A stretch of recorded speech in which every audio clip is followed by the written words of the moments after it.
Klik tombol berikut untuk mendapatkan update ilmu yang insya Allah bermanfaat.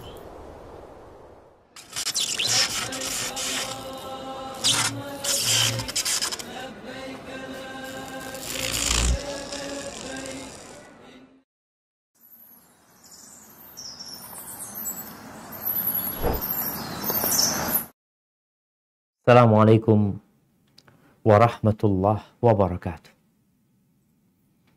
Alhamdulillah alladzi bi ni'matihi tatimmus shalihat. Segala puji bagi Allah Jalla Jalaluh yang karena nikmatnya kebaikan-kebaikan menjadi sempurna.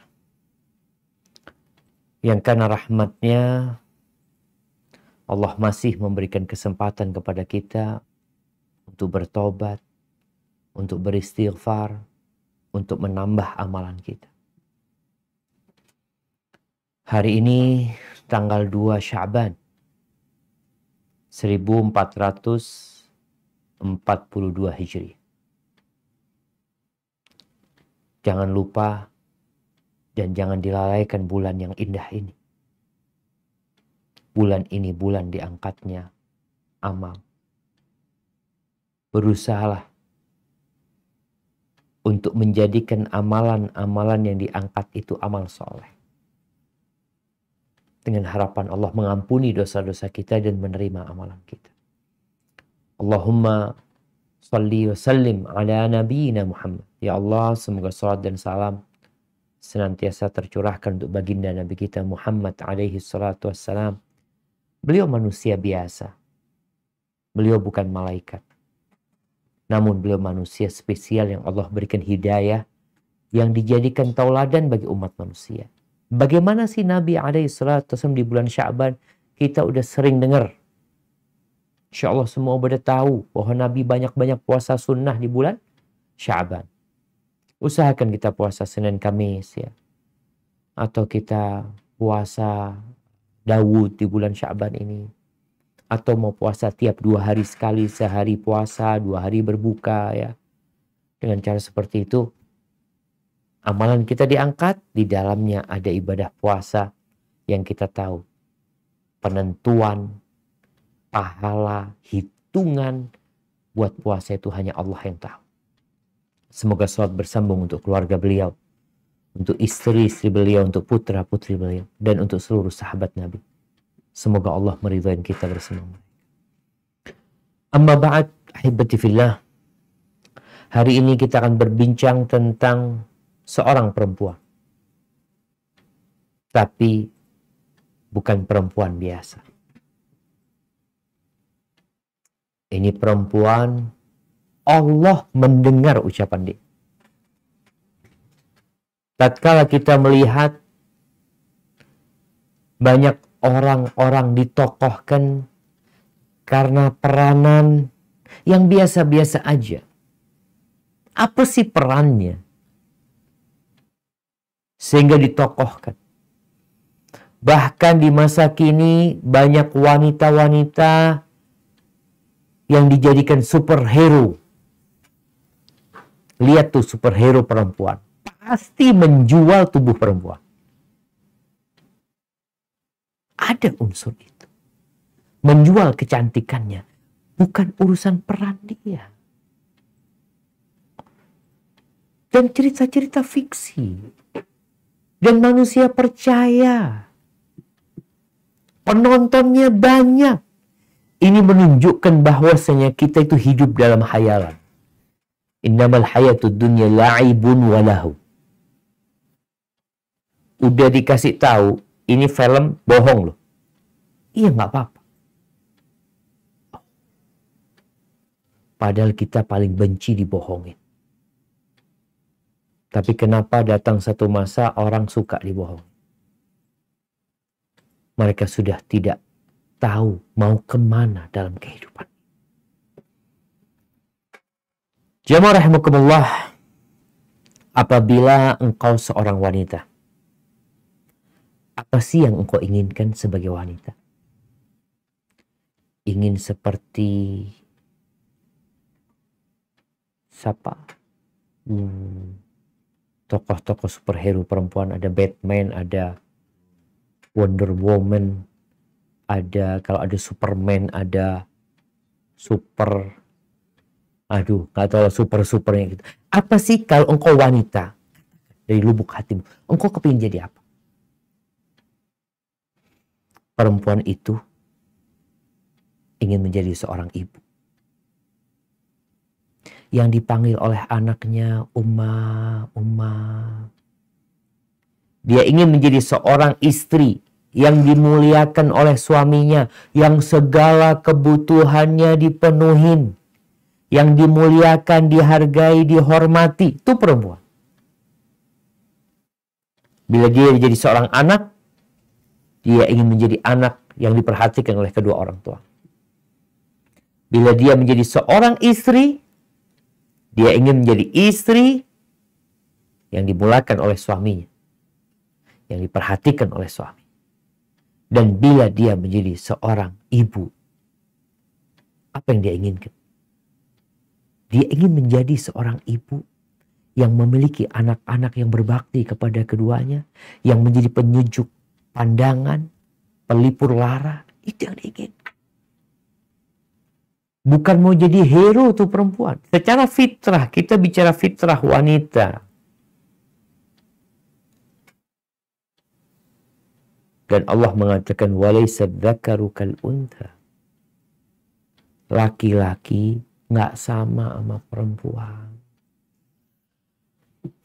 Hibatifillah, kita akan bercerita tentang seorang sahabat wanita yang mungkin tidak dijadikan pahlawan di Indonesia, tidak pula di Australia, tidak pula masuk dalam daftar wanita berpengaruh 2021. Wanita paling top, paling kaya 2020. Enggak masuk dia. Dia tidak masuk menjadi Miss Universe. Tidak pula menjadi putri Indonesia.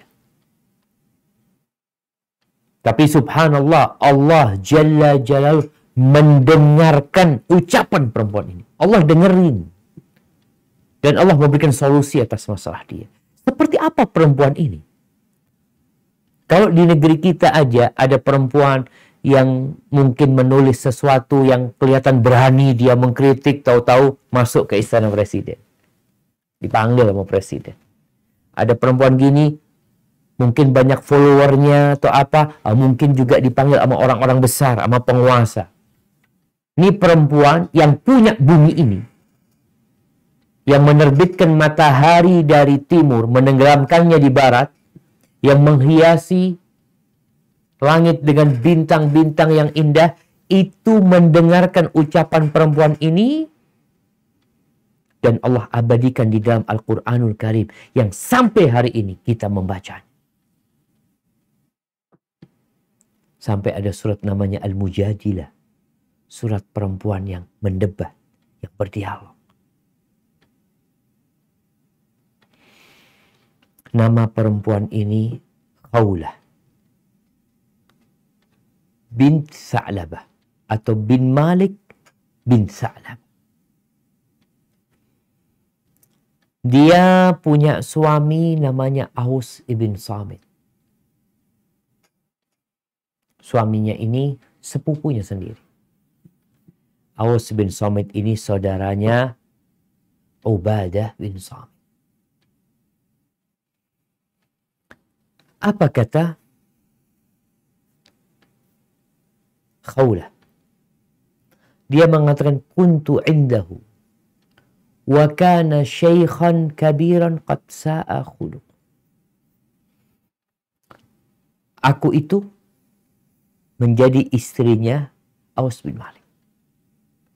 Dia ceritakan suaminya kayak apa sih? Suaminya ini tua renta. Ahibati fillah, pernikahan beda umur itu nggak masalah. Yang penting sesuai kriteria. Kadangkala nikah yang seumuran, yang beda setahun, 2 tahun, 3 tahun, kalau tidak ada kesiapan untuk membangun dan membina rumah tangga, ya ribut mereka. Khawlah ini cantik. Tubuhnya indah. Dia menikah dengan Aus bin Samit. Ceritanya Khawlah ini udah tua. Ini cerita udah lama nikahnya. Tapi Khawlah masih muda. Ini suaminya udah tua renta. Qad sa'a khuluqu. Perilakunya udah buruk. Dia kadangkala ada perubahan perilaku tatkala orang itu semakin tua. Mudah emosi, ya. Mudah perasaan. Dengan tubuhnya yang sudah lemah, ya. Dia nggak boleh dengar salah omong, ya. Namun biasanya jamaah, orang kalau di masa mudanya itu menjaga tubuhnya untuk Allah Azza wa Jalla, menjaga dirinya, maka Allah akan menjaga dia di masa tua. Qalat, katanya Khawlah, kuntu indahu wa kana syaikhan kabiran qad sa'a khuluquhu wa tajir. Dia ya suka mengeluh lah orang. Suatu hari dia masuk ke rumah. Masuk rumah, fadakhala alayya yawman faraja'tuhu bi syai'. Dia ngomong sesuatu, lalu aku bantah. Kadang-kala kan biasa suami ngomong kayak gini, istrinya punya pendapat lain gitu loh. Faghadib. Marah dia dengan ucapanku. Ketika dia marah, dia mengatakan kepada aku, anti alayya ka dhahri ummi. Engkau buat aku seperti punggung ibu.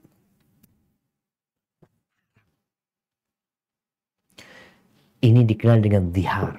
Di masa jahiliyah, ucapan ini adalah perceraian untuk selama-lamanya. Nggak ada kata rujuk. Kalau dulu di masa jahiliyah, seorang suami mengatakan kepada istrinya, engkau buat aku seperti punggung ibuku, maka selesai sudah. Pernikahannya habis. Nggak bisa rujuk lagi. Thumma kharaj. Lalu dia keluar. Dia keluar, duduk di majelis kaumnya. Dia ngobrol sama orang-orang. Setelah beberapa saat, dia masuk. Ada riwayat Khawlah sedang sholat, ya. Ada riwayat dia, ya, sedang santai. Pokoknya Khawlah di rumah dan suaminya ini, yang tadi ngomong engkau seperti punggung ibuku, tahu-tahu mendekatiku. Mendekat kepada. Dia mau menghubungiku. Maka aku katakan, kalla. Nggak boleh, kata dia. Sampai ada keputusan dari Allah dan Rasul. Khawlah sebenarnya sedih dia. Di mana suaminya ngomong juga. Iya, kayaknya engkau itu sudah haram buat aku. Tapi namanya laki-laki punya hasrat pada waktu itu, nggak terima ini suaminya. Dia punya nafsu, ya, mungkin lagi habis ngobrol apa sama kawan-kawannya. Kok tahu-tahu dia bernafsu untuk mendekati istrinya. Fawathabani. Dia itu memelukku, ya, loncat. Famtana'tu minhu. Kata Khawlah, karena aku lebih kuat dari dia, maka aku berhasil mengalahkan dia, bahkan dilempar ini suami jamaah. Fa'alqaituhu anni. Setelah dilempar, kemudian Khawlah miskin. Ini rumah tangga miskin. Khawlah itu baju untuk keluar rumah, itu nggak punya. Akhirnya dia berangkat ke rumah tetangganya, pinjem baju. Bayangin, bukan untuk berhias, ya, bukan untuk datang acara walimah, enggak. Dia mau pakai baju yang pantas untuk menjumpai Nabi SAW. Dia pinjam. Ini pelajaran buat kita. Bagaimana Khawlah menerima dengan kehidupannya. Tidak banyak menuntut kepada suaminya. Bahkan pakaian yang layak untuk keluar rumah, mungkin untuk menjumpai Nabi SAW, dia tidak memilikinya. Dia pinjam sama tetangganya. Lalu dia berangkat menjumpai Rasulullah Sallallahu Alaihi Wasallam. Sedangkan wanita-wanita sekarang bajunya bertumpuk-tumpuk di lemarinya. Sampai penuh lemarinya. Harus beli lemari lagi. Kalau nggak beli lemari, taruh kardus, disimpan. Kenapa nggak dibagikan? Engkau mati pun pakai kafan hanya 3 helai pakaian mungkin. Terus kenapa kita seperti sekarang ini, jemaah? Ini pelajaran dari Khawlah. Kemudian dia menjumpai Nabi SAW. Aku duduk di hadapan Nabi SAW. Di rumah Nabi ada Aisyah. Aisyah itu hadir di majelis itu. Ketika Khawlah mengadu kepada Nabi SAW. Yang pertama diadukan sama Khawlah. Ya, dia curhat. Suaminya ini perilakunya buruk ya Rasul. Dan Nabi berusaha untuk menenangkan Khawlah, untuk bersabar. Tapi di akhir cerita, ini awal cerita Khawlah mengatakan, ya Rasulullah, wahai Rasulullah, inna zawji tazawwajani wa ana syab, dhatu ahlin wa malin wa jamal. Aku tuh dinikahi sama dia dalam kondisi aku muda. Aku punya keluarga ya. Aku punya harta, aku juga punya kecantikan.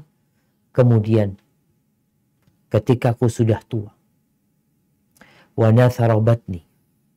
Ya sudah, perutku isinya anak-anak dia. Udah lahiran anak-anak dia. Dan keluargaku sudah kemana-mana. Uangku habis sudah. Lalu tahu-tahu dia mengatakan kepada aku tadi. Anti alayya ka dhahri ummi. Engkau buat aku seperti punggung ibu. Artinya enak banget dia ngomong kayak gitu. Ingat, dalam tradisi jahiliyah, ucapan ini maknanya perceraian yang tidak ada kata rujuk. Perceraian tidak ada kata rujuk. Ma'assalam maksudnya. Selama-lama. Lalu dia keluar, kemudian dia balik mau menghubungiku. Akhirnya aku banting dia, dilemparkan suami. Terus gimana ya Rasulullah? Wali minhu aula. Aku punya anak-anak dari dia. In taraktuhum ilaihi dha'u. Kalau anak-anak itu aku serahkan kepada dia, anak-anak itu hilang nantinya, tersesat, kehilangan arah. Karena bapaknya udah tua kayak gitu. Wa in damamtuhu ilayya ja'u. Kalau anak-anak itu ikut aku, artinya kalau memang harus berpisah ini, akan kelaparan anak-anak itu nantinya. Takut bapaknya nggak peduli sama ngasih nafkah sama anak-anak. Subhanallah jemaah. Kita lihat ya,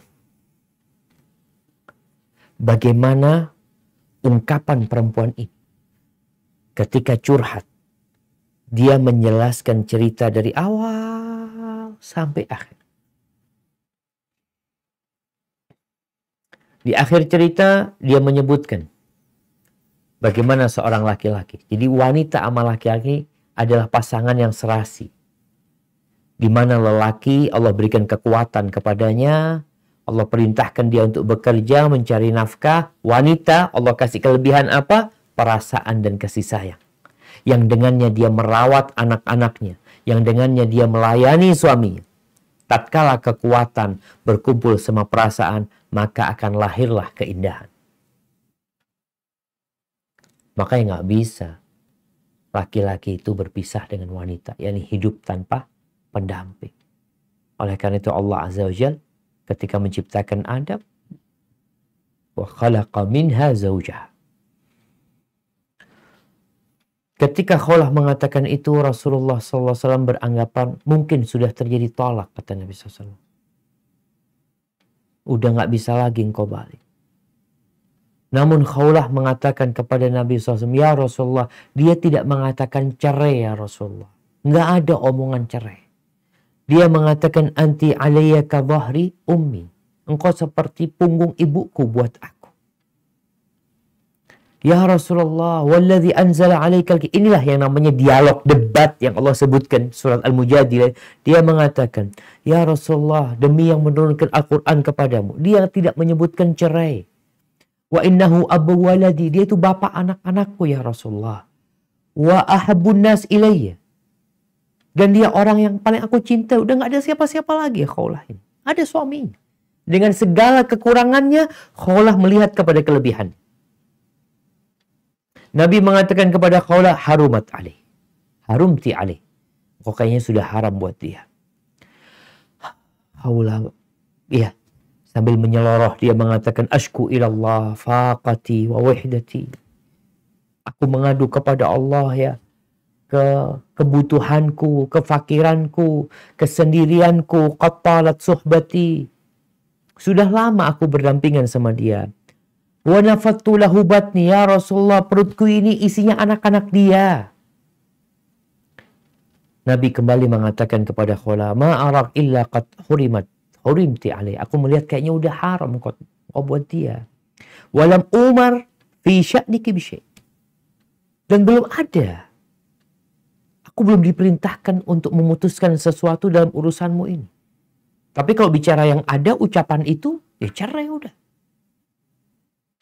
Dia terus ya. Setiap kali Nabi mengatakan kayaknya engkau sudah haram buat dia, dia menyeloroh lagi mengatakan ashku ilallah faqati wa shiddata hali. Aku punya anak kecil-kecil. Subhanallah, dia mengangkat kepalanya ke langit, mengadu kepada Allah Azza wa Jal, meminta kepada Allah agar diturunkan keputusan. Lalu dia cerita, wallahi ma barihtu hatta nazala fiyya Qur'an. Aku masih di sana, aku nggak kemana-mana. Sampai akhirnya turun wahyu kepada Nabi alaihissalam. Fataghasya Rasulullah SAW ma kana yataghasyahu thumma surriya anhu. Kemudian turunlah kepada Nabi wahyu. Nabi kalau turun wahyu itu ada kondisi-kondisi yang berat ya, seakan-akan ada yang meliputi Nabi alaihissalam sampai Nabi berkeringat deras. Setelah itu beliau terjaga atau bangkit dengan wajah yang berseri-seri mengatakan, ya Khuwailah atau ya Khawlah, qad anzalallahu fiki wa fi sahibiki Qur'an. Allah telah menurunkan atas dirimu dan suamimu itu ayat-ayat Quran. Di riwayat lain disebutkan suaminya dipanggil sama Nabi SAW. Karena Nabi mau dengar. Apa benar kau mengatakan seperti itu? Kata suaminya, iya ya Rasulullah. Apa ada solusinya? Kayaknya udah cerai. Sampai akhirnya turun firman Allah ini di surat Al-Mujadilah ayat 1-4. Silahkan dibaca.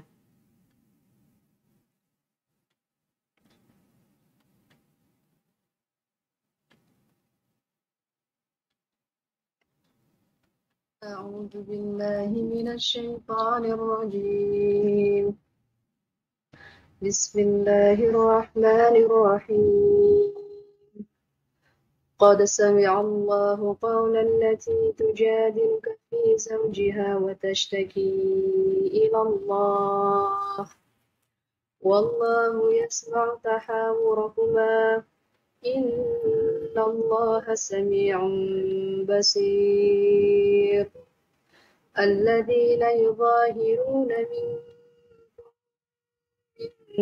نسائهم ما هن أمهاتهم إن أمهاتهم إلا اللائي ولدنهم وإنهم ليقولون منكرا من القول وزورا وإن الله لعفو غفور والذين يظاهرون من نسائهم ثم يعودون لما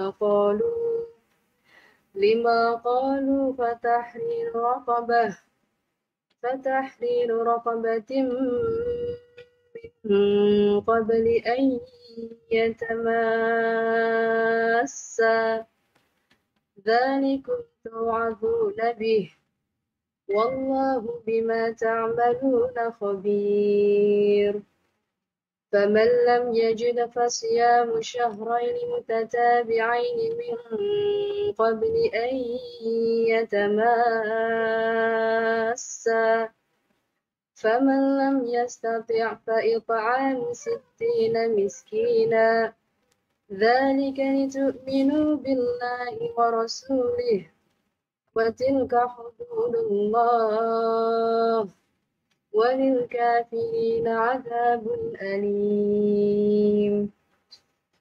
Sungguh Allah telah mendengar ucapan perempuan yang mengajukan gugatan kepadamu Muhammad tentang suaminya dan mengadukan halnya kepada Allah, dan Allah mendengar percakapan antara kamu berdua. Sesungguhnya Allah Maha Mendengar, Maha Melihat. Orang-orang di antara kamu yang mendihar istrinya menganggap istrinya sebagai ibunya, padahal istri mereka itu bukanlah ibunya. Ibu mereka hanyalah perempuan yang melahirkannya. Dan sesungguhnya mereka benar-benar telah mengucapkan sesuatu perkataan yang mungkar dan dusta. Dan sesungguhnya Allah Maha Pemaaf, Maha Pengampun. Dan mereka yang mendihar istrinya, kemudian menarik kembali apa yang telah mereka ucapkan, maka mereka diwajibkan memerdekakan seorang budak sebelum kedua suami istri itu bercampur. Demikianlah yang diajarkan kepadamu, dan Allah Maha mengetahui terhadap apa yang kamu kerjakan. Maka barang siapa tidak dapat memerdekakan hamba sahaya, maka dia wajib berpuasa 2 bulan berturut-turut sebelum keduanya bercampur. Tetapi barang siapa tidak mampu, maka wajib memberikan makan 60 orang miskin. Demikianlah agar kamu beriman kepada Allah dan Rasul-Nya. Itulah hukum-hukum Allah, dan bagi orang-orang yang mengingkarinya akan mendapat azab yang sangat pedih. Subhanallah jemaah. Ini 4 ayat turun dalam kejadian Khawlah binti Thabit. Aisyah radhiyallahu taala anha dan yang tinggal di rumah itu, mereka hampir menangis, bahkan di riwayat menangis ketika melihat Khawlah ini, merasa, ya Allah, apa nggak ada solusi, ya Allah? Apakah harus berpisah sama suami? Padahal Khawlah tahu suaminya ini kurang baik. Tapi tetap sebagai seorang istri yang baik, dia melihat kepada kelebihan suami. Kebersamaan mereka dalam kondisi yang mungkin tidak terlalu harmonis. Akan tetapi, ia dapat menjaga keluarga, anak-anak untuk hidup bersama-sama di dunia sampai ke akhirat nanti. Maka Allah ceritakan bagaimana Allah sebutkan qad sami Allah. Allah telah mendengar.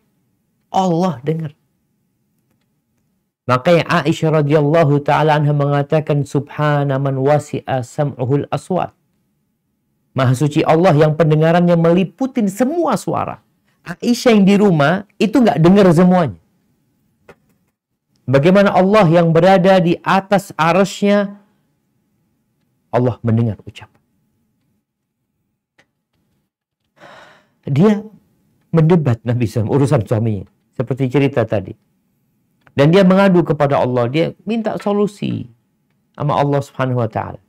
Dan ini pelajaran penting. Ketika engkau punya masalah, silahkan engkau berkonsultasi. Silahkan engkau curhat kepada orang yang berilmu. Tapi untuk mengadu tetap sama Allah. Orang berilmu itu hanya sekedar memberikan arahan. Tapi yang dapat menyelesaikan segala-galanya adalah Allah. Wallahu yasma'u tahawurakum. Allah mendengarkan perbincangan antara kalian. Sesungguhnya Allah itu Sami'un Basir. Allah Maha mendengar dan Maha melihat. Lalu Allah sebutkan tentang hukum zihar ini. Saya ingat ibu itu sampai kapanpun tetap ibu kita. Nggak bisa istri jadi ibu. Ibu kita itu yang melahirkan kita. Makanya terjadi perbedaan pendapat di antara para ulama. Apakah boleh seorang suami, apakah masuk zihar ketika seorang suami mengatakan kepada istrinya, engkau seperti punggung adikku. Sama-sama mahram. Engkau seperti punggung bibiku. Sebagian mengatakan itu masuk zihar. Nggak masuk cerai. Jadi ternyata hukum zihar di masa jahiliyah dianggap itu perceraian yang selama-lamanya tidak ada kata untuk rujuk. Tapi dalam Islam, zihar bukan cerai. Tapi zihar adalah perbuatan dosa. Tapi konsekuensinya istri tidak diceraikan sama suami. Ucapan zihar ini, pendapat yang rajih mengatakan kau seperti adikku sama dengan zihar. Kau seperti ibuku, itu sama dengan zihar. Terus apa hukumannya? Orang-orang yang zihar ini, kemudian dia mau balik sama istrinya, maka yang awalnya dia mengharamkan istrinya, dia mau balik sama istrinya, maka dia harus membayar kafarat. Apa kafaratnya? Fatahriru raqabatin min qabli an yatamassa. Dia membebaskan budak sebelum berkumpul lagi. Gimana Ustaz? Sebelum membebaskan budak sudah kumpul. Tetap wajib membebaskan budak, tapi dia tambah dosa lagi. Melanggar aturan lagi. Udah nggak boleh zihar. Sekarang udah melakukan zihar. Disuruh bayar denda. Denda nggak dibayar. Dia menghubungi istrinya yang dilarang untuk dihubungi. Sampai dendanya dibayar. Itu wasiat. Itu nasihat dari Allah. Allah Maha mengetahui. Kadangkala ucapan ini nggak ada yang tahu, cuma suami istri. Dan kejadian ziharnya Aus ibn Samit ini kepada istrinya Khawlah bin Tha'labah, itu peristiwa zihar yang pertama terjadi dalam sejarah Islam.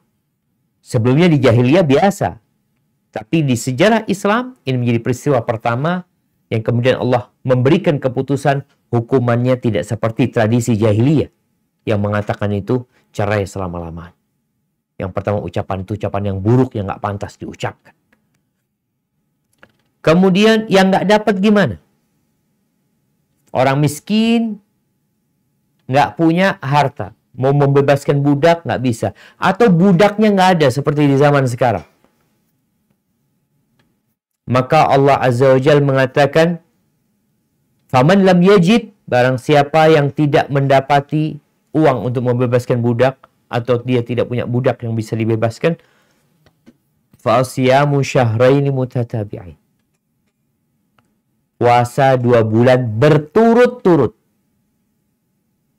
Bukan puasa Daud, tapi puasa 2 bulan berturut-turut. Sebelum dia menyentuh istrinya. Ini gak main-main hukum zihar ini jemaah. Ketika Allah telah menetapkan sebuah denda yang berat, ini menunjukkan dosanya nggak main-main. Faman lam yastati, nggak bisa puasa Ustaz, sakit. Fa'it'amu sittina miskin, maka dia ngasih makan 60 orang miskin. Itu hukumnya. Maka Nabi membacakan ayat ini kepada Khawlah binti Tha'labah sambil mengatakan kepada dia, Khawlah, ya udah, suruh suamimu membebaskan budak. Khawlah, dapat duit dari mana ya Rasulullah? Dari mana dapat duit dia? Nggak ada untuk membebaskan budak. Kita miskin. Artinya kita melayani diri kita dengan diri kita sendiri. Itu pun susah. Terus kata Nabi SAW, ya udah, kalau gitu suruh suamimu puasa 2 bulan berturut-turut. Kata Khawlah, ya Rasulullah, dia itu udah tua renta. Sehari aja minum, dalam waktu dekat minum terus. Udah gak mampu dia puasa. Emang udah tua renta. Katakan gak mampu kalau disuruh puasa. Apalagi 2 bulan. Puasa Ramadan aja mungkin berat buat dia. Ini suruh 2 bulan berturut-turut. Lalu kata Nabi SAW, ya udah, suruh dia ngasih makan 60 orang miskin. Kata Khawlah, dari mana dia ngasih makan orang miskin? Sedangkan dia orang yang gak mampu. Miskin, subhanallah. Khawlah bagaimana mempertahankan rumah tangganya. Dengan suami yang seperti itu. Dia tahu hidup ini ujian. Dia faham. Semua memiliki kelebihan dan kekurangan. Tapi dia fokus kepada kelebihan suaminya yang tadi banyak kekurangan sebenarnya. Yang mungkin kalau perempuan sekarang, aduh kayak suami kayak gitu, udah tua renta, na'udzubillah udah. Tapi Khawlah tetap mempertahankan. Akhirnya ketika Khawlah mengatakan kepada Rasulullah Sallallahu Alaihi Wasallam bahwasanya nggak ada yang bisa untuk memberi makan 60 orang miskin, maka Nabi membantunya dengan satu wadah kurma. Kata Khawlah, ya Rasulullah, aku juga mungkin akan membantunya. Akhirnya Khawlah pulang ke rumahnya. Ketemu sama suaminya. Gimana? Engkau bawa kabar gembira? Khair. Iya, alhamdulillah. Aku bawa kabar gembira. Engkau disuruh masih makan 60 orang. Ceritakan sama Khawlah. Kemudian disuruh berangkat ke rumahnya Fulan. Nabi mengatakan Fulan itu ada titipan zakat. Zakat itu buat engkau kasihkan ke orang miskin. Dan Khawlah juga membantu. Hadha huwa Khawlah, atau hadhihi hiya Khawlah binti Tha'lab radhiyallahu ta'ala. Ibn Hatim menyebutkan di masa Umar bin Khattab radhiyallahu anhu, disebutkan bahwa Umar ini berjalan bersama para sahabat melewatin perempuan tua renta. Lalu diberhentikan Umar bin Khattab. Diberhentikan, dikasih nasihat Umar bin Khattab ini. Waqalat ya Umar. Di antara yang diucapkan, ya Umar, qad kunta tud'a Umairan. Ingat, engkau dulu dipanggil Umair. Umar cilik. Thumma qila laka Umar. Kemudian setelah itu engkau dipanggil Umar. Umar yang dewasa. Thumma qila laka Amirul Mu'minin. Kemudian engkau mendapatkan gelar Amirul Mu'minin. Diingatkan nih sama perempuan tua ini. Engkau dulu kecil ya. Kemudian jadi besar. Kemudian sekarang jadi pemimpinnya orang-orang beriman. Fattaqillaha ya Umar. Bertakwalah kepada Allah engkau wahai Umar. Fa innahu man ayqana bil maut khafal faut. Sesungguhnya orang yang yakin dengan kematian, dia akan takut kehilangan. Iya. Dia takut ketinggalan. Apa yang ditakutkan sama dia? Orang kalau yakin mati, aku nanti bawa apa ketika aku? Dia akan mempersiapkan diri untuk menghadapi kematian. Wa man ayqana bil hisab khafal adab. Yang yakin akan dihisab, dia takut sama adab. Makanya kalau kita lihat Umar bin Khattab memberikan nasihat, hasibu anfusakum qabla an tuhasabu. Kalian hisab diri kalian sebelum kalian yang dihisab. Umar dengerin nasihat yang disampaikan oleh perempuan ini. Sampai akhirnya ada yang menegur Umar. Ini orang banyak gara-gara perempuan ini berhenti semuanya di sini. Maka dia mengatakan, ya Amirul Mu'minin, ataqifu li hadhil ajuz hadhal wuquf. Wahai Amirul Mu'minin, engkau itu berhenti, berdiri dengerin ucapan perempuan tua ini seperti ini. Faqala wallah, kata Umar mengatakan kepada orang-orang yang bersama dia, lau habasatni min awalin nahar ila akhirih. Kalau perempuan ini menahanku dari pagi sampai sore, laziltu, aku akan tetap mendengarkan dia, berdiri menyimak dia, illa lis salatil maktubah, kecuali dalam pelaksanaan salat wajib. Salat balik lagi. Atadruna man hadhil ajuz. Kalian tahu nggak siapa perempuan tua ini? Itu orang kalau nggak tahu, nggak menghargai. Kita itu kalau nggak tahu sama orang yang terhormat, orang yang mulia, kita biasa-biasa aja sama dia. Tapi Umar tahu dengan fadilah perempuan ini. Umar mengatakan, hadhihi Khawlah bintu Tha'lab. Ini Khawlah bintu Tha'lab. Sami Allahu qawlaha min fawqi sab'i samawat. Allah mendengarkan omongan dia dari atas langit yang ketujuh. Ayasma'u Rabbul Alamin qawlaha. Apakah Allah mendengarkan ucapan dia? Pencipta alam semesta mendengarkan dia. Wala yasma'uhu Umar. Umar gak mau dengar. Radiyallahu ta'ala. Itulah Khawlah bintu Tha'lab. Seorang perempuan yang biasa-biasa aja. Bukan wanita yang kaya raya. bukan wanita yang mungkin banyak sodakohnya karena dia miskin, tapi dia hanya seorang ibu buat anak-anaknya. Dia seorang istri untuk suaminya yang tua renta, yang perilakunya buruk, tapi dia cinta sama keluarganya. Dia ingin rumah tangganya ini terus utuh sampai ke surga Allah Azza wa Jalla. Radhiyallahu ta'ala anha wa ardaha. Itu mungkin yang bisa kita kaji pada kesempatan kali ini. Mungkin kita masuk ke sesi tanya jawab. Anda kembalikan ke emak-emak nih. Tafadhali. Assalamualaikum Ustaz. Waalaikumsalam warahmatullahi wabarakatuh. Ahlan wa sahlan, barakallahu fiik. Naam, tafadhali. Dari Sydney ini Ustaz. Siap.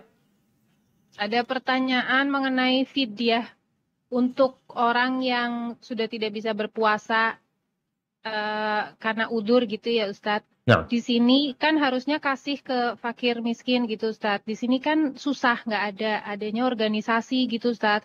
Tapi dikirim ke luar negeri, kemana mereka yang menyalurkan. Boleh apa enggak Ustadz? Hitungannya gimana? Jazakallah. Siap. Barakallahu fiik. Naam. Subhanallah ya. Ini bicara fidyah. Kalau tadi Aus bin Samit suruh ngasih makan 60 orang sebagai kafarat ya. Adapun fidyah ini yang kata Allah Subhanahu wa taala, "Fafidyatum walladzina yutiqunahu fidyatun ta'amu miskin." Di mana orang-orang yang sudah tua renta, yang sakit, mereka bayar fidyah.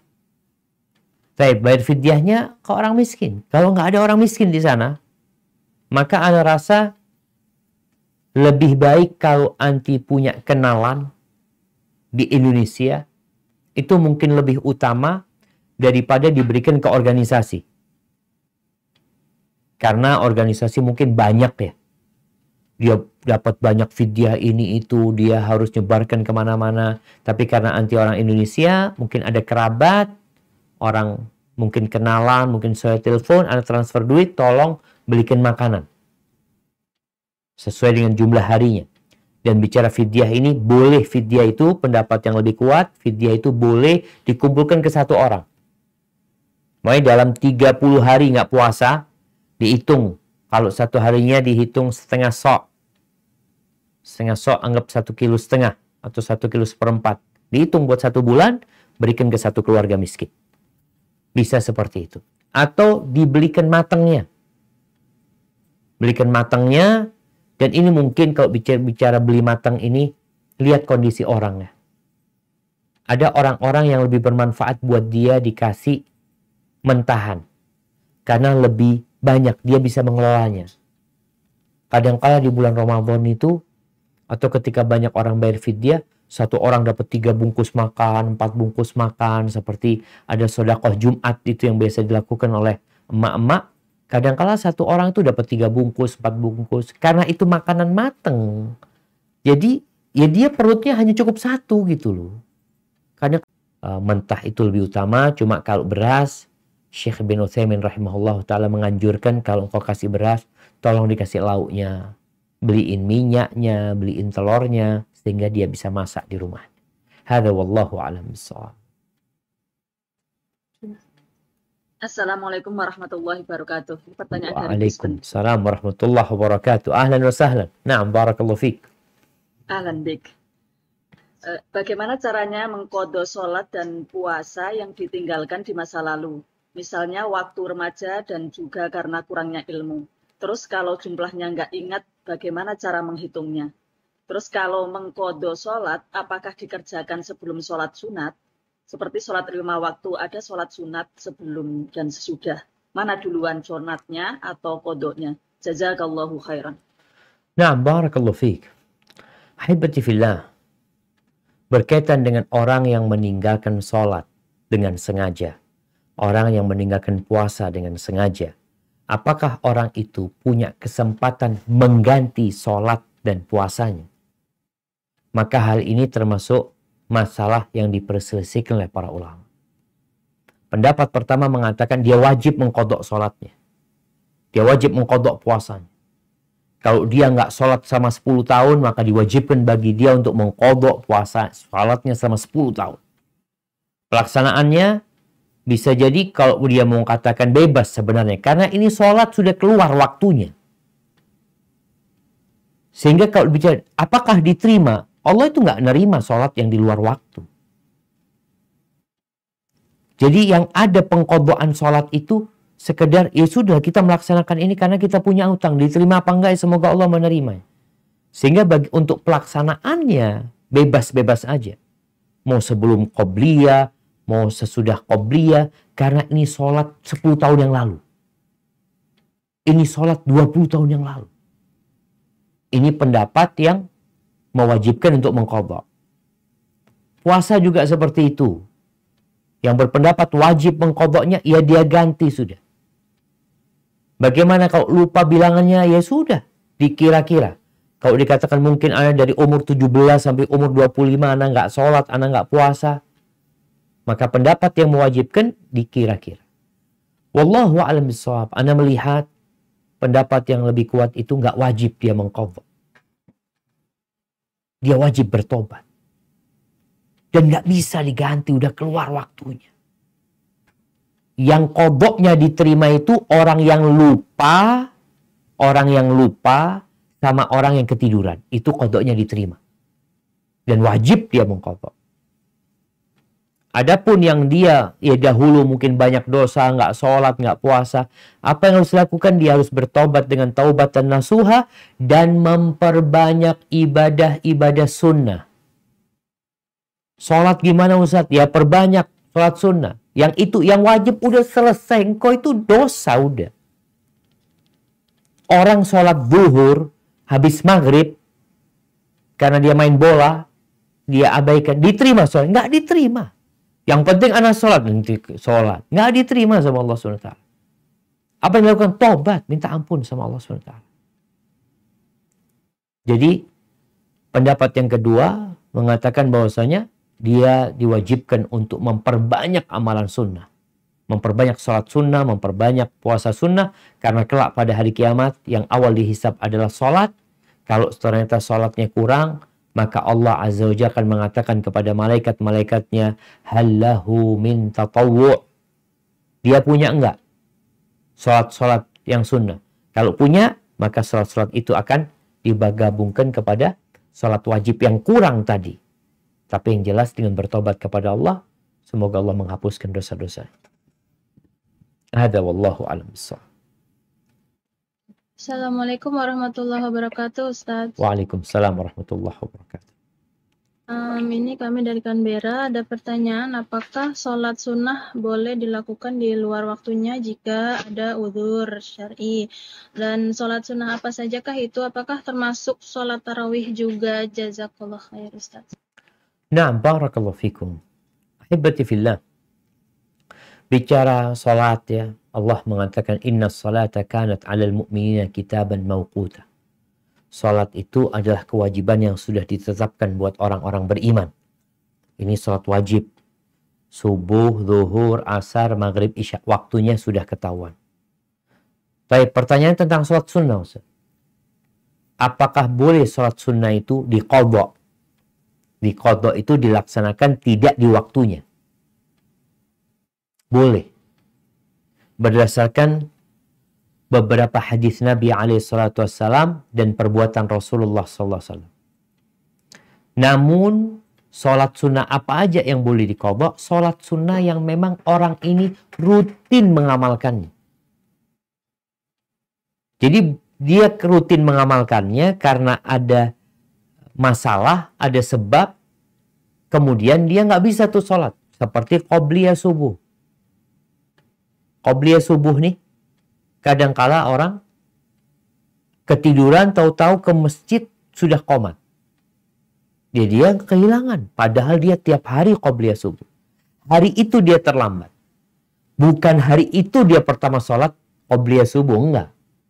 Jadi yang seperti ini boleh mengqadhanya. Kapan mengqadhanya? Bisa ba'da subuh, di waktu larangan itu, yang lebih utama di waktu duha. Kemudian begitu pula, memang qabliyah zuhur, dilaksanakan ba'da zuhur. Kemudian ba'diyah zuhur, dilaksanakan ba'da asar, di waktu larangan. Sebagaimana dari riwayat bahwa Nabi SAW sholat ba'diyah zuhur itu setelah asar karena ada kesibukan pada waktu itu. Beliau biasa melaksanakan sholat tersebut. Ingat, itu bukan sholat pertama beliau. Itu sholat yang beliau rutin karena gara-gara ada tamu, ada ini itu, kemudian tertunda. Bagaimana dengan sholat malam? Nabi SAW itu biasa sholat malam.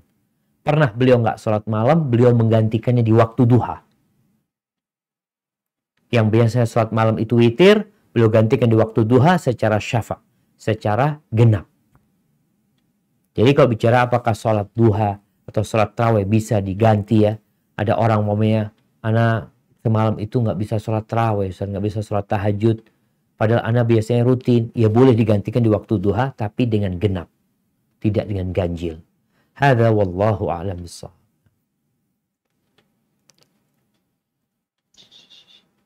Assalamualaikum Ustaz.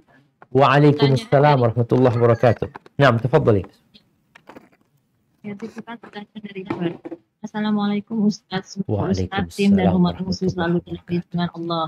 Izin bertanya mengenai adab, karena sekarang ini banyak sekali orang tidak menggunakan kata tolong, maaf, dan terima kasih. Bagaimana cara mengajarkan kepada anak, karena anak suka komplain mendapatkan orang yang bersikap demikian. Jazakallahu khairan. Naam, subhanallah, barakallahu fikum. Ahibati fillah, sudah banyak adab dan etika yang ditinggalkan. Jadi memang yang merusak tradisi dan budaya yang indah itu bercampurnya tradisi. Sekarang dunia ini, dulu dunia dalam berita, dulu dunia itu dalam televisi, dunia di rumahmu. Kemudian pindah dunia itu di tanganmu. Sehingga kalau kita ngelihat tontonan yang ada di handphone kita ini dari semua benua, dari semua sekte, dari semua kabilah, suku, etnis, subhanallah, nyampur. Sehingga nggak kelihatan mana yang baik lagi. Bahkan yang buruk dianggap baik. Ini diantara yang menyebabkan rusaknya sebuah tradisi dan budaya yang baik. Kadang-kala tontonan-tontonan yang ada di televisi itu, ada tontonan anak jahilin bapaknya. Anak jahilin ibunya. Yang itu ditonton oleh orang menjadi bahan tawa, candaan, kemudian berpengaruh kepada kehidupan mereka. Maka kalau tadi dikatakan budaya mengatakan afwan, terima kasih, jazakallah khair, minta tolong, itu mulai hilang. Bahkan kata-kata yang kotor pun dianggap biasa. Ini karena apa istilahnya? Globalisasi. Terus apa tugas orang tua? Tetap menanamkan kebaikan. Sampaikan kepada anak, nak, engkau harus menjadi lentera. Engkau harus menjadi pendobrak. Engkau harus memperbaiki. Engkau nggak boleh ikut-ikutan. Tuh orang-orang kenapa kok sudah mulai hilang? Karena mereka membiarkan hal itu. Engkau tetap jaga. Jadi dimanapun engkau berada, hendaklah engkau menjadi muslim. Seperti doanya Nabi Isa alaihissalam. Apa doanya Nabi Isa? وَجَعَلَنِي مُبَارَكًا أَيْنَمَا كُنْتُ. Allah menjadikan aku itu penuh berkah dimanapun berada. Nafa'an lil khair. Selalu memberikan manfaat, kontribusi yang baik kepada masyarakat. Maka besarkan hati anak kita supaya dia itu tidak tergerus dengan budaya yang ada, tapi dia mengembalikan nilai-nilai kebaikan itu di antara kawan-kawannya, ya. Dan ini peran orang tua, kemudian peran guru, peran ustadz untuk senantiasa mengingatkan dengan adab dan etika ini. Dengan harapan, ya, akan tetap jadi kebaikan nantinya. Hadza wallahu a'lam bishawab.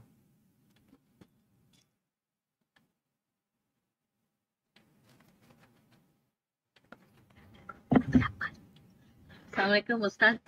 Waalaikumsalam warahmatullahi wabarakatuh. Barakallahu fiik. Naam, tafadhali. Pertanyaan dari Melbourne, mau tanya, ini menjelang bulan puasa, misalkan melahirkan nih Ustaz di bulan Ramadan, tapi kita niat udah mau bayar fidyah, tapi belum sempat ganti puasanya Ustaz. Sampai ketemu tahun depannya lagi, misalkan menyusui. Itu mesti wajib bayar fidyahnya lagi atau enggak usah Ustaz? Pertanyaannya, dia ini melahirkan selama Ramadan nifas 30 hari. Iya. Ya, nggak puasa sama sekali. Nggak puasa. Kewajiban dia apa kalau nifas? Membayar fidyah. Puasa. Dan ganti. Kalau dia nifas, seperti haid. Orang nifas dan haid itu cukup puasa, nggak ada fidyah. Oh, nggak ada fidyah di situ. Orang yang ini bicaranya bukan bukan urusan dia menyusui ya, tapi bicaranya dia itu nifas. Nifas. Iya. Orang yang haid dan nifas ini kewajibannya adalah bayar puasa, bukan fidyah. Bukan fidyah ya? Bukan fidyah. Ya orang haid, nggak ada orang haid bayar fidyah. Orang haid, orang nifas bayar puasa. Baik, dia punya kewajiban bayar puasa. Kemudian pertanyaannya, kalau dia nggak sempat bayar puasa karena dia menyusui, betul seperti itu. Nah, iya Ustaz. baik, dia nggak bayar puasa karena dia menyusui sampai masuk Ramadan lagi. Sampai masuk tahun depan Ramadan. Tahun depan lagi. Kemudian dia Ramadan puasa sudah atau nggak puasa juga? Melahirkan lagi Ustaz. Masya Allah, melahirkan lagi. Berarti dia punya utang lagi nih. Utang nifas lagi kalau di Ramadan. Iya jemaah barakallahu fiik. Begini, berkaitan dengan yang pertama, supaya kita memahami bersama-sama bahwasanya seorang wanita yang datang bulan, yang nifas, itu wajib mengganti puasa. Baik, bab ini sudah selesai. Kita pindah ke bab tentang orang yang menyusui atau orang hamil. Bukan nifas, bukan haid. Kalau haid nifas tetap selesai urusannya. Urusannya dia ini menyusui atau hamil. Apakah orang yang menyusui dan hamil itu membayar fidyah doang atau mengkodok plus bayar fidyah? Pendapat yang lebih kuat, pendapat jumhur ulama, perempuan yang hamil dan menyusui, kalau dia kuat untuk puasa, wajib puasa. Kalau dia kuat, mampu dia puasa. Tapi kalau nggak, dia lemah, membahayakan dirinya, maka tatkala itu ada rukhsah buat dia untuk tidak puasa. Ketika dia tidak puasa karena nggak mampu melihat kondisinya, maka pilihannya memang, pendapat ulama ini, pilihannya yang pertama dia mengqadha plus fidyah, atau mengqadha doang atau fidyah doang. Wallahu a'lam, yang anda lihat yang lebih aman. Yang lebih aman, hendaklah dia ganti puasa. Kalau nggak mampu, Ustaz, dikarenakan tadi dia hamil lagi, kemudian dia lahirin lagi, nyusuin lagi, gimana utang puasanya? Dia bayar tatkala dia mampu. Biasanya perempuan-perempuan itu ada waktu yang ketika dia berhenti nggak punya anak ya, ketika itu dia bisa membayar hutang-hutang dia yang lama karena dia meninggalkannya bukan sengaja, tapi karena kondisi dan keadaan. Apakah kalau sudah lewat 1 tahun itu saat dia bayar fidyah? Sebagian ulama berpendapat dia bayar fidyah tetap dengan mengqadha. Walaupun ada sebagian ulama di antaranya itu pendapat Abdullah bin Abbas radhiyallahu anhu bahwa cukup bagi perempuan yang menyusui dan hamil dan tidak mampu untuk puasa untuk bayar fidyah doang. Tapi yang lebih aman, Anda lihat, tetap ganti puasa. Kapan? Ketika kau mampu nantinya. Yang penting usahakan dicatat. Dan insya Allah, Allah tahu kau hendak membayarnya. Hadza wallahu a'lam bishawab. Assalamualaikum dari Kuala Lumpur, Malaysia, Ustaz. Waalaikumsalam warahmatullahi wabarakatuh. Ahlan wa sahlan. Barakallahu fiik. Naam, tafadhali. Pertanyaannya, bagaimana memahami perkataan ulama yang menyebutkan bahwa bulan Rajab adalah bulan menanam, bulan Sya'ban adalah bulan menyirami tanaman, dan bulan Ramadan adalah bulan memanen tanaman. Apa yang dimaksud dengan menanam dan menyiram pada kalimat tersebut dan seperti apa contohnya, Ustaz? Masya Allah. Nah, barakallahu fiik. Ahibati fillah. Ini ungkapan para ulama yang disebutkan oleh Ibn Rajab Al-Hambali dalam kitabnya Lataiful Ma'arif.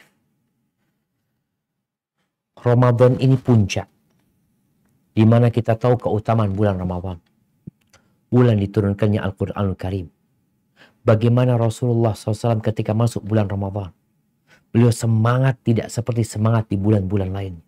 Bagaimana nanti masuk 10 hari terakhir. Semangat beliau lebih lagi daripada semangat beliau di 20 awal Ramadan.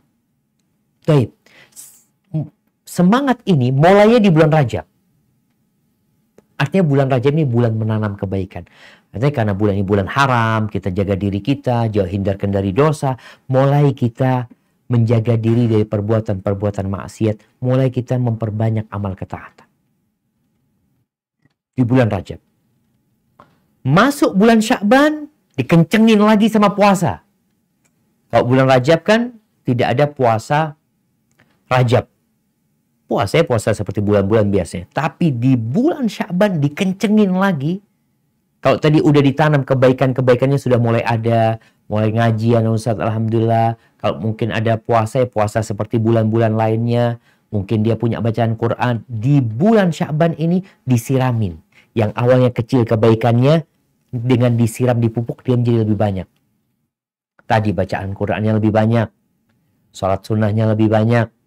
Kemudian puasa sunnahnya, khusus puasa sunnah ini lebih banyak lagi. Ditambah lagi di bulan Sya'ban ini bulan bersih-bersih. Namanya udah tumbuh, udah keluar tuh mulai bersih-bersih. Bersih-bersih apa? Kata Nabi SAW, di malam nisfu Sya'ban Allah itu mengampuni semua hambanya kecuali 2. Siapa? Orang yang melakukan kesyirikan, orang yang menyimpan dendam. Maka tolong amalan-amalan kita yang mau diangkat ke Allah di bulan Sya'ban ini bersih dari riya, bersih dari kesyirikan, ikhlas lillahi ta'ala. Kemudian yang kedua, amalan kita ini juga bukan hanya amalan yang baik, hati kita yang berbuat juga bersih. Ini namanya menyiram juga tadi. Karena biasanya orang kalau sudah memupuk itu, karena sudah ada tumbuhannya, mulai dibersihkan, ada rumput-rumput sama dia. Supaya nanti ini pohonnya jadi bagus. Kemudian ketika hati kita bersih, amalan kita ikhlas lillahi ta'ala, masuk Ramadan, panen kita. Karena ketika itu ya kita lihat ya, pintu surga dibuka yang 8 itu di bulan Ramadan. Sehingga semangat orang untuk panen kebaikan itu, ya mulai dia Rajab tadi. Kalau orang ini Rajab nggak punya amal soleh, Sya'ban ya biasa-biasa aja, Ramadan mau panen apa dia? Yang ada dia hanya semangat di 7 hari pertama. 10 hari pertama Masya Allah masjid rame. Setelah itu melempem lagi. Karena dia nggak pernah menanam dan tidak pernah menyirami. Ulama-ulama itu yang ibadahnya semangat-semangat di Ramadan, lihat bagaimana mereka sebelum Ramadan. Hadza wallahu a'lam. Assalamualaikum Ustaz. Waalaikumsalam warahmatullahi wabarakatuh. Mau bertanya berkaitan dengan surat Al-Mujadilah tadi yang mengatakan bahwa tentang menzihar istrinya itu, karena zaman sekarang ini kan budak sudah tidak ada gitu, berarti optionnya itu ada 2 ya. Siap. Dia berpuasa atau dia harus memberi makan. Kemudian itu kita harus mengikuti urutannya dulu, kalau secara fisik dia mampu untuk berpuasa, atau dia boleh memilih, boleh berpuasa atau memberi makan. Dan memberi makan 60 orang ini apakah sekali makan atau dalam 1 hari, itu 1 hari berarti 3 kali makan gitu. Nah, jazakallah khair. Barakallahu fiik. Masya Allah, sahih jemaah. Perbudakan udah habis. Perbudakan itu akan ada tatkala terjadi peperangan. Di mana tawanan-tawanan negeri-negeri yang dikuasain, mereka dijadikan budak. Kalau kita melihat, kenapa di Amerika itu kok banyak orang-orang Afrika? Padahal jauh dari Afrika ke Amerika. Mereka dibawa ke sana pada masa perbudakan. Kemudian kita lihat dulu orang-orang Indonesia, ada yang di Suriname.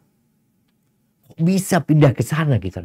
Dibawa sama Belanda pada waktu dijadikan pekerja paksa.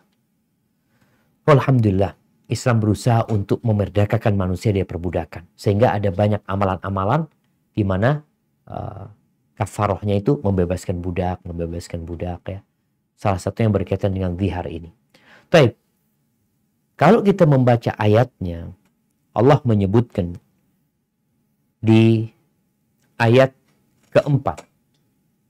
Yang pertama Allah sebutkan fatahriru raqabah. Di ayat ketiga, mungkin bisa ditampilkan. Di ayat ketiga, ya, di artinya aja, di ayat ketiga, di sini disebutkan, mereka diwajibkan memerdekakan seorang budak.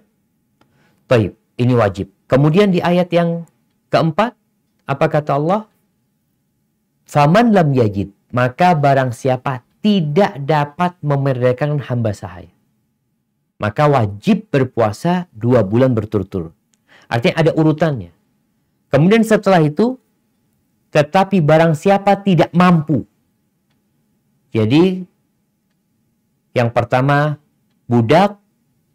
Kalau nggak ada ya puasa. Kalau nggak mampu puasa, baru memberi makan 60 orang miskin.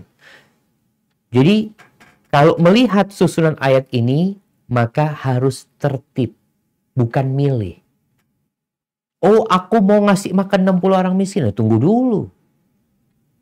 Allah sebutkan itu yang nggak bisa. Faman lam yastati. Nggak bisa karena fisik dia, karena kondisi dia, karena kerjaan dia. Nggak mungkin gitu loh. Maka di sini dia memberi makan 60 orang miskin. 60 orang miskin bagaimana memberi makan mereka? Ya beri makan mereka 60 orang miskin 1 kali makan. Makan malam, kita kasih makan malam semuanya. Ini kalau mau kasih mereka makanan yang udah jadi. Kita pesankan nasi bok yang lengkap dengan lauknya, kita berikan kepada mereka. 60 orang. Makan malam aja atau 30 makan siang, 30 makan malam, nggak apa-apa. Seperti itu. Atau kita kasih mentahan kepada mereka, kita berikan kepada satu keluarga, atau tetap kita bagikan kepada, ya kalau ada banyak keluarga kita bagikan mereka. Yang jelas 60 orang ini 1 kali makan ya. Jadi bukan 3 kali makan sehari. Kalau 3 kali kali 60 berarti 180. Enggak. Cuma 60 orang miskin. Tapi sekali lagi, ini yang terakhir. Bukan dia bebas memilih. Padahal dia sehat, dia mampu puasa, tapi dia malas. Nggak boleh dia pindah kepada memberi makan fakir miskin. Hadza wallahu a'lam bissawab.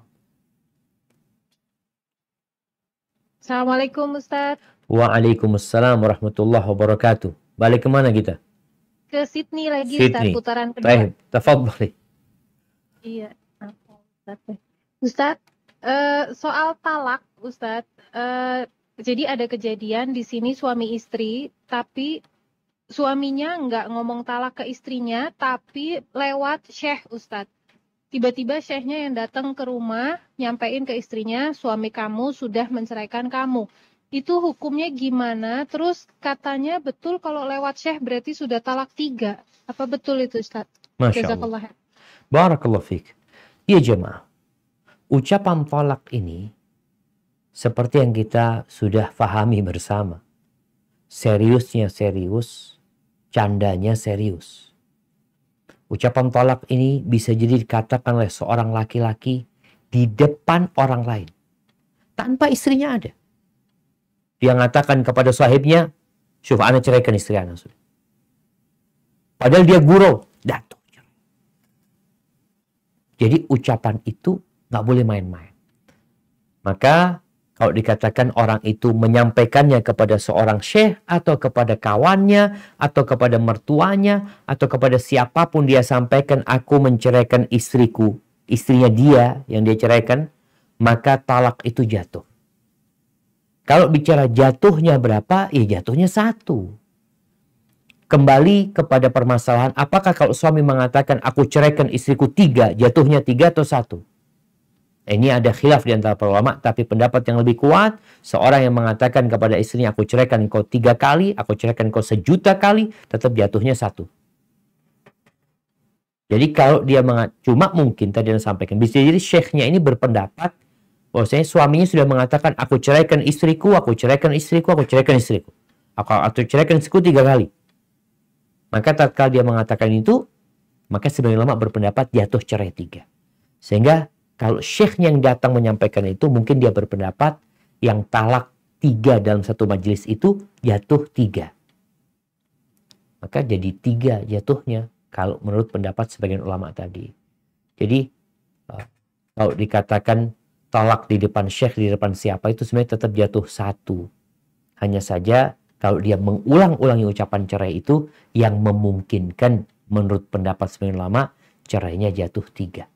Kalau memang 3 kali dia mengucapkan cerai tersebut. Seperti itu, wallahu a'lam bishawab.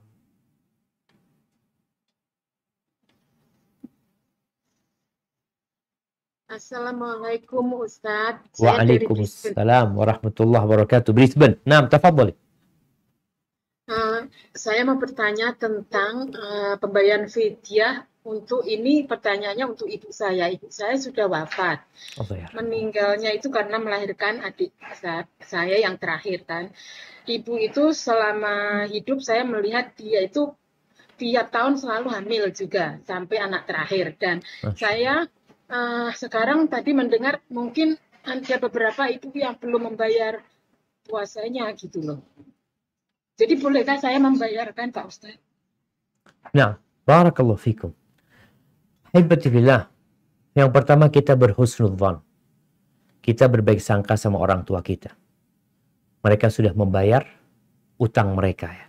Apalagi tadi dikatakan kan ya kecil-kecil anaknya ini nggak tahu, bisa jadi ibunya itu rajin puasa, mungkin juga dia rajin bayar fidyah. Namun kalau anaknya ini ingin menenangkan hatinya, maka dia keluarkan, nggak ada masalah. Tinggal dia sampaikan, ya Allah kalau memang ibu anak punya utang ini sebagai fidyah buat ibu anak, kalau nggak jadi sedekah buat ibunya. Jadi mungkin seperti itu yang menjadi solusi. Karena memang kan kita nggak tahu gitu loh. Bisa jadi ibunya rajin puasa, kalau juga mungkin dia juga sudah bayar fidyah. Namun kalau kita ragu, nggak ada masalah. Jadi membayarkan fidyahnya orang itu boleh. Membayarkan fidyahnya itu orang boleh. Dan kalau memang tadi ternyata ibu nggak punya utang, semoga itu jadi pahala sedekah buat ibunya. Hada wallahu alam bissawab.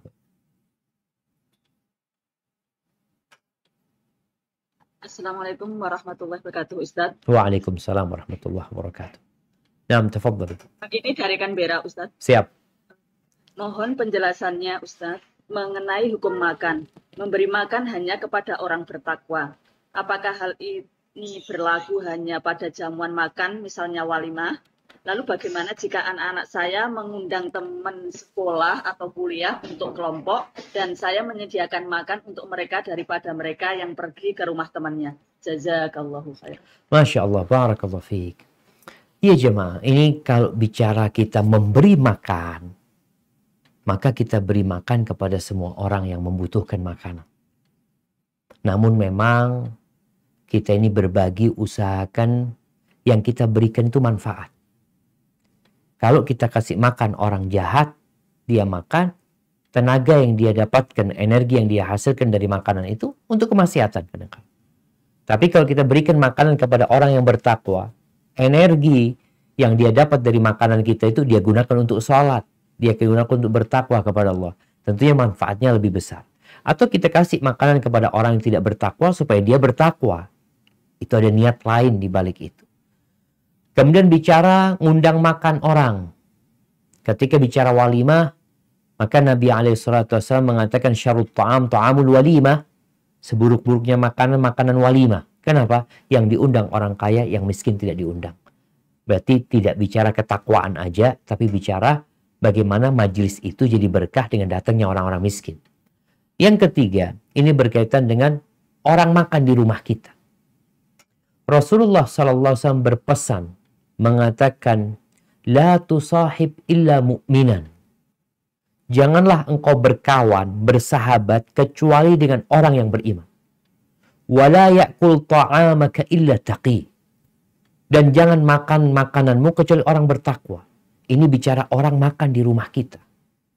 Kalau kita bawa orang ke rumah kita, Jangan sampai orang ini orang buruk yang akan berdampak negatif kepada keluarga kita. Ketika orang itu tidak beradab, ngomongnya jelek, buruk, anak-anak mendengar.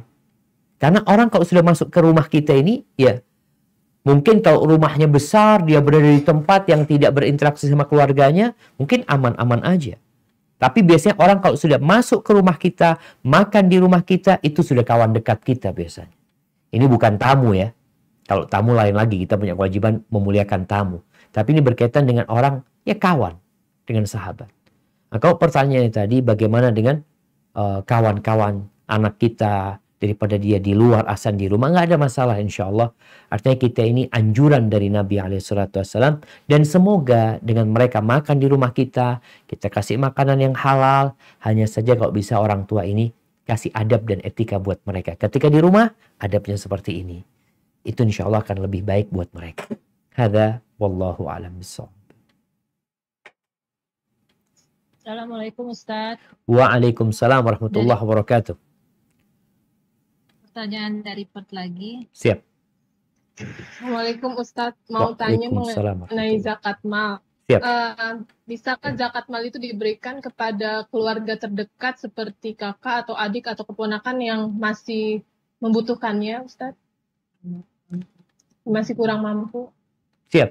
Nah, barakallahu fikum. Berkaitan dengan zakat mal ini, alhamdulillah kita sudah dikasih penjelasan sama Allah Azza wa Jal tentang 8 golongan yang berhak mendapatkan zakat. Innamas sadaqatu lil fuqara wal masakin wal amilina 'alaiha wa fir riqab wal mu'allafati qulubuhum, sampai akhir ayat itu di surat At-Taubah ayat 60. Baik. Kerabat kita kalau masuk dalam kategori yang 8 boleh kita kasih. Kerabat kita, kakak kita, adik kita. Hanya saja memang para ulama menyebutkan, kalau orang itu nanti mewarisi kita, kalau kita kasih zakat, maka nggak boleh dikasih zakat. Berarti kasih nafkah. Soalnya kalau kita kasih zakat, nanti kita balik ke kita lagi. Kita kasih duit dia 20 juta, mati dia. Kemudian jadi warisan, anak ahli warisnya. Jadi duit yang dia berikan balik lagi kepada dia. Padahal zakat itu seharusnya dia keluarkan.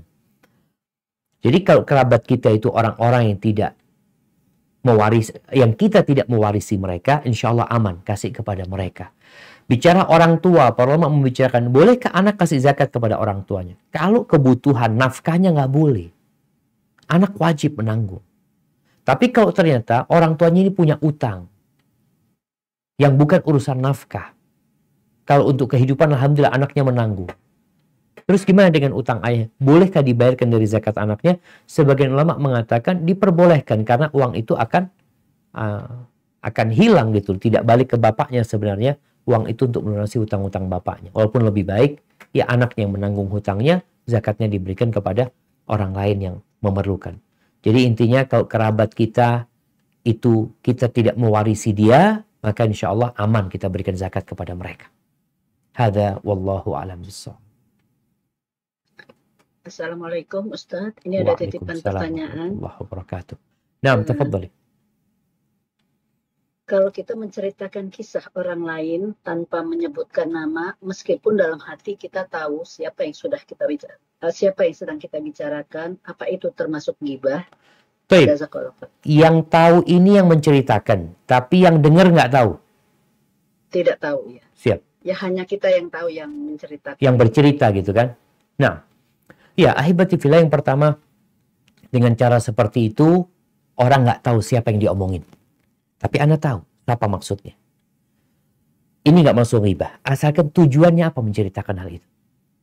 Kalau tujuannya untuk memberikan pelajaran, ada kejadian, ada fulan nih. Fulan kayak gini. Orang itu nggak tahu. Maka nggak masuk ghibah. Tapi kalau orang itu tahu, kita nggak nyebutkan nama, tapi orang-orang pada paham, oh iya, Anda paham sudah. Iya, sama aja. Riba. Namanya nggak disebutkan, tapi orang tahu siapa yang sedang diomongkan. Tapi kalau majelis itu nggak tahu siapa yang diomongkan, dan sekedar untuk memberikan pelajaran kepada mereka, tidak masuk riba, insyaAllah. Hadza, wallahu a'lam bishawab.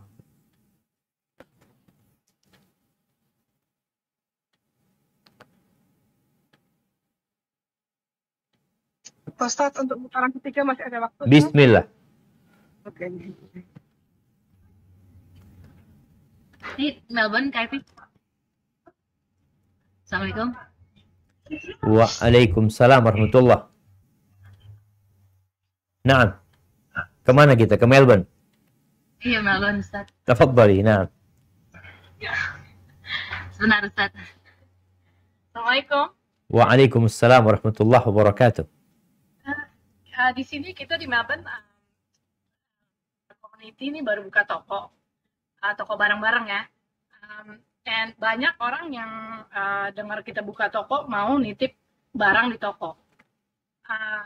Dia bilang jangan, nggak usah bayar di muka, kalian boleh ambil untung nanti setelah barang udah laku, nanti baru boleh bayar. Jadi gimana tuh, boleh apa gimana rule-nya? Nah, barakallahu fiik. Ya jamaah. Jadi tergantung akadnya. Jadi akadnya itu ada orang titip barang, harganya sekian. Harganya sekian, mau ngambil untung berapa terserah. Ya udah, berarti kita sudah bebas menentukan berapa kita ambil untung. Bisa jadi dia sudah tetapkan harganya. Harganya 8.000. Indonesia harganya mau 10.000. Engkau dapat untung 2.000. Jadi nanti juga pembayaran. Insya Allah nggak ada masalah yang seperti itu. Asalkan akadnya jelas. Kemudian dia memang barang itu kalau nggak laku ya balik. Artinya Anda nggak beli barang itu. Barang itu titipan. Anda menjualkan barang orang. Jadi akadnya itu menjualkan barang orang. Dan nanti kalau laku, diberikan hasilnya. Adapun kalau nggak laku ya barangnya diberikan. Karena memang barang itu dititipkan di sana. Insya Allah nggak ada masalah yang seperti itu. Hanya harapannya semua itu jelas ya. Supaya tidak terjadi konflik di akhir acara nantinya. Jadi semua jelas, harganya jelas, haknya yang jualin ini berapa, bisa jadi haknya itu bebas atau haknya sudah ditetapkan, jangan jual lebih dari sekian gitu. Karena ada orang jual lebih dari sana ini nggak laku-laku barangnya gitu. Hadza wallahu a'lam bissawab. Assalamualaikum Ustaz. Waalaikumsalam warahmatullahi wabarakatuh. Sydney lagi Ustaz. Naam, tafadhali. Iya. Begini Ustaz, ada kejadian lagi. Suami disuruh sama orang tuanya untuk menceraikan istrinya kalau istrinya tetap mau safar, misalnya nengokin orang tuanya, gitu ya Ustaz. Tapi ini suami disuruh orang tuanya Ustaz. Jadi dengan kata-kata kalau kamu tetap berangkat, jatuh talak saya. Tapi karena pengaruh orang tua, bagaimana Ustaz? Jazakallah khair. Nah, hibati fillah, pengaruh itu banyak. Bisa jadi suami menceraikan karena pengaruh orang tua, pengaruh paman, pengaruh istri muda, pengaruh kawannya. Semua pengaruh itu tidak menggagalkan cerai yang dia ucapkan. Cerai tetap jatuh. Kecuali terpaksa, dipaksa dia. Kalau engkau tidak menceraikan, engkau akan digebukin. Kalau engkau tidak menceraikan, engkau akan diusir dari negeri ini. Jadi, kemudian yang mengancam ini mampu melaksanakan ancaman dia. Makanya kalau seorang istri muda mengancam suaminya, engkau ceraikan istrimu. Yang pertama, kalau enggak aku akan kabur. Anda terpaksa menceraikan. Enggak terpaksa engkau. Engkau pemimpin di rumah. Anak gimana Ustaz? Di sinilah anak itu dia nggak boleh. Bukan nggak boleh. Anak ini boleh menceraikan istrinya dengan perintah orang tuanya. Asalkan tetap dari dia nggak mengatakan terpaksa. Anda disuruh orang tua, ya Anda ceraikan. Berarti engkau kan yang mau menceraikan. Iya Ustaz, tapi atas perintah orang tua, ya berarti cerainya jatuh. Cerainya tetap jatuh. Dan bagi seorang anak ya, hadis Nabi SAW mengatakan, ati walidaik, taatin kedua orang tuamu, wa in amarak an takhruj min dunya. Walaupun keduanya memerintahkan keluar dari duniamu. Tapi ini ketaatan dalam hal yang baik. Kalau ternyata perceraian dia akan merusak rumah tangga anaknya, anak-anaknya nanti akan ya nggak terurus, maka sang anak minta maaf sama orang tuanya. Ayah, aku akan perbaiki istriku. Sampaikan. Kasih kesempatan aku untuk memperbaiki istriku. Sehingga intervensi dari orang tua ini, dia tidak masuk ke anak, tapi anak juga tidak durhaka sama orang tuanya mengatakan, aku akan berusaha memperbaiki istriku, tolong kasih kesempatan lagi. Jadi kalau dikatakan apakah cerainya jatuh karena pengaruh orang tua, jatuh cerainya. Karena dia sadar, mengucapkan itu sadar dan dia tidak di bawah ancaman. Hadza wallahu a'lam bissawab. Assalamualaikum Ustadz, saya dari Brisbane lagi. Waalaikumsalam warahmatullahi wabarakatuh. Tentang kajian yang waktu lalu di Brisbane tentang emas, pembayaran zakat mal untuk emas dengan batasan 85 gram ya. Nah saya itu punya emas hampir 100, terus saya belum pernah sama sekali itu kalau saya mau membayar itu hitungannya sekali saja bayar atau sejak saya punya emas itu tiap tahun. Punya emas itu 100 gram itu mulai kapan? Mungkin 23 tahun. Karena 23 tahun. Suami menikah dengan suami cucu ngasih hadiah saya banyak emas gitu. Dan saya tidak pernah pakai. Emasnya ini perhiasan apa simpanan? Itu perhiasan, jadi saya tidak pernah pakai karena gerah gitu. Jadi masih ada. Dan itu separuhnya itu, jadi lebih separuhnya itu 10 tahun lalu itu dimasukin maling, jadi diambil maling satu. Itu karena nggak dizakatin kayaknya diambil maling separuhnya.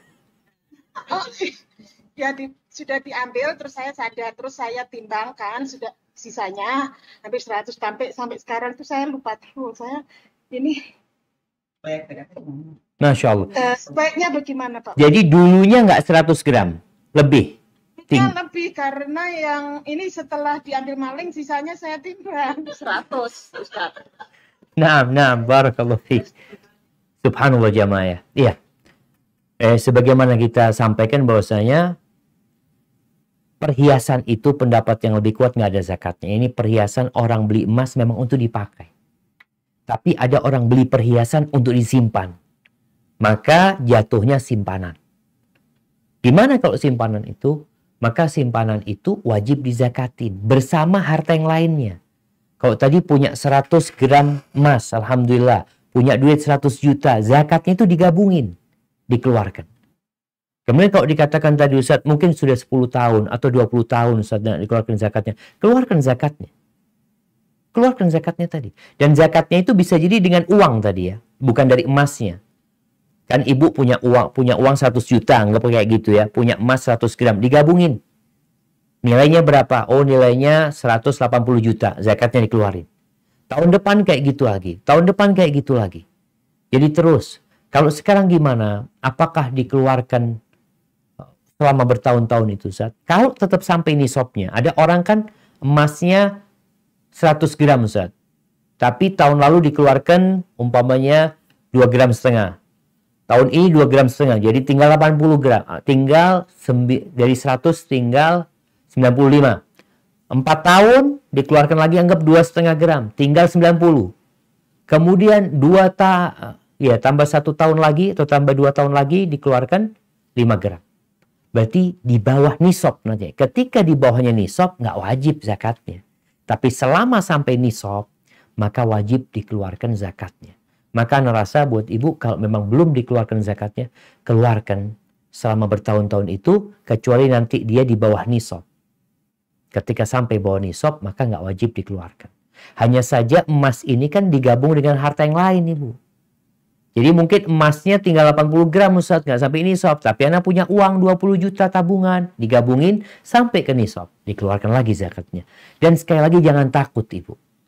Jangan takut berkurang karena zakat ini artinya tumbuh dan berkembang. Ketika ibu mengeluarkan, dia akan tumbuh dan berkembang. Alhamdulillah tadi dicuri maling ya, sehingga jadi sadar ibu. Semoga Allah menghapuskan dosa-dosa kita semuanya. Barakallahu fiik. Assalamualaikum Ustaz. Waalaikumsalam warahmatullahi wabarakatuh. Nah, barakallahu fiik. Tafadhali. Assalamualaikum warahmatullahi wabarakatuh Ustaz. Waalaikumsalam warahmatullahi wabarakatuh. Ustaz. Siap. Pertanyaannya, sampai seberapa jauhkah bila kita melahirkan anak untuk diakekahkan? Kalau kita tidak mampu, apakah juga masih wajib diakekahkan? Jazakallahu khair, Ustaz. Nah, barakallahu fiik. Berkaitan dengan akikah ini jamaah, ada dua pendapat ulama, yang satu mewajibkan, yang satu mengatakan sunnah muakkadah, ditekankan. Terus sampai batasan kapan kita melaksanakannya? Kalau kita anggap sunnah muakkadah, dianjurkan, tidak sampai wajib. Sampai batas kapan? Sampai batas kita punya kemampuan. Nggak mampu sampai mati, nggak akikah. Kenapa? Karena hadisnya memang sunnahnya hari ke-7. Ini masalah waktu, ada waktu anjuran hari ke-7. Tapi kalau nggak mampu bisa selanjutnya, kapan dia mampu. Hadis akikah ini mengatakan kullu gulamin marhunun bi aqiqatih. Semua anak yang dilahirkan itu tergadaikan. Kalau bicara gadai, berarti barang itu tetap gadai. Anak kita ini tetap tergadaikan. Kalau nggak mampu, ya nggak usah ditebus. Nggak apa-apa, namanya nggak mampu. Allah kan tidak membebani hambanya. Tapi kalau engkau mampu, masa engkau nggak mau tebus gadai itu? Ditebuslah. Sehingga di sini nggak ada batasan waktu lagi. Sampai seberapa jauh engkau umur 20 tahun, namanya belum ditebus, ya ditebus kapan dia mampu. Ya nggak mampu, nggak wajib. Dan masalah akikah, ana ingatkan lagi. Entah di majelisnya atau majelis sebelumnya.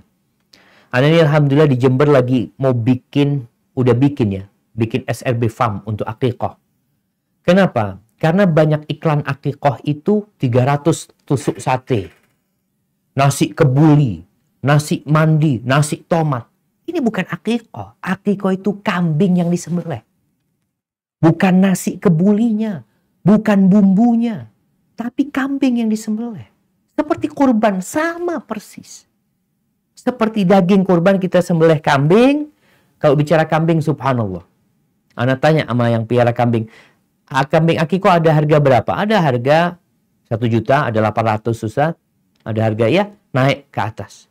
Artinya orang punya uang 800 ribu bisa beli domba yang umurnya sudah 6 bulan.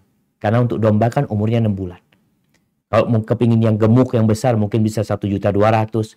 Dipotong itu kambing, disembelih, kemudian dikulitin, kemudian dipotong-potongin. Yang kita yang mau bikin nih, kita mau potongin, kita bungkus. Jadi orang itu nggak keluar biaya kecuali kambing sama biaya potong sama bungkus, selesai. Kalau kambingnya harga 1 juta, potongnya 50.000, mungkin bungkusnya 50.000. Udah dibagikan. Cuma orang ini kadangkala ada unsur gaya, unsur ingin pamer. Akikahnya masa ini, masa itu, macam-macam. Boleh dimasak. Bahkan para ulama ketika mereka berbincang, lebih utama mana kita bikin acara atau kita kirimkan? Lebih utama dikirimkan. Sehingga orang nggak capek-capek bisa makan. Kalau bisa dikirimkan mateng, ya alhamdulillah. Tapi kalau mentah pun selesai akikah kita. Jadi itu akikah, menyembelih kambing. Dan bisa jadi kambingnya itu nggak semuanya dibagikan. Boleh. Sepertiganya dibagikan, sepertiganya dihadiahkan, sepertiganya mau dimakan sendiri. Tafadhol. Jadi sebenarnya akikah ini murah ya. Kalau bicara setengahnya dibagikan, setengah dimakan. Harga kambing 1 juta, berarti kita keluar duit cuma 500.000. Yang 500.000 dagingnya kita makan. Apa-apa. Yang penting kita sudah menyembelih sebagai tanda syukur kita kepada Allah Azza wa Jalla. Hadza wallahu a'lam bissawab. Ustaz, ini putaran ketiga udah selesai, Ustaz. Alhamdulillah. Oh, sudah tutup. Jazakallah khair. Barakallahu fiik jamaah. Mungkin itu yang bisa kita kaji pada kesempatan kali ini. Semoga bulan Sya'ban ini kita semakin dekat sama Allah dengan memperbanyak amal soleh. Jangan lupa untuk puasa, untuk baca Quran, untuk banyak sedekah, dan yang terpenting bersihkan hati dari syirik dan dari dengki kepada saudara kita. Subhanakallahumma wa bihamdika asyhadu an la ilaha illa anta astaghfiruka wa atubu ilaik. Wassalamualaikum warahmatullahi wabarakatuh.